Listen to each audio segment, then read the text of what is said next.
A Maple Grove City Councilwoman was sentenced today for stealing thousands of dollars from her dying father. LeAnn Sargent must report to the workhouse and pay restitution. It's a much lighter sentence than what prosecutors wanted. Reporter Cassie Bonstrom was in court and has more. Cassie?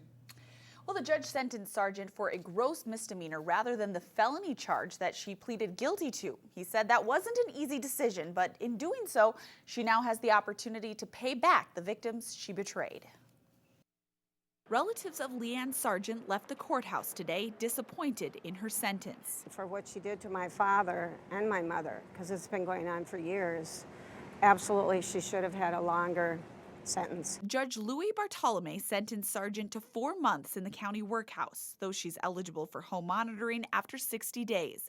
She must also pay $107,000 in restitution to her father's estate and $12,000 to her brother. Sargent admitted back in February to stealing from her dying father while he was in her care.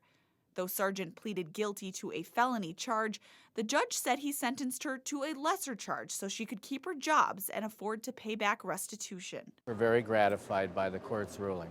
I think she's been very frank, and she accepts responsibility, and she wants to make restitution to the trust. Attorney Chris Ritz says Sargent is, quote, humiliated and shattered by the experience, but she intends to keep her position on the Maple Grove City Council. It's going to be something that she has the ability to try and do now. She couldn't do that with a felony conviction. City Administrator Al Madsen says that because she was convicted of a lesser charge, the city has no legal power to remove her from the council, and it is her decision whether or not to continue.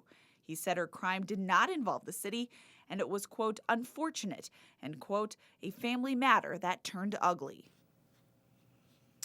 Now, Sargent must report to the workhouse on May 6th. She has 2 years to pay back the restitution. And Mike and Alex, I asked Mayor Mark Stephenson for his comment on the situation. He had none. He reiterated that they have no legal power to remove her from the city council, but he said he had to consult with the city attorney before taking an official position. All right. Thanks, Cassie.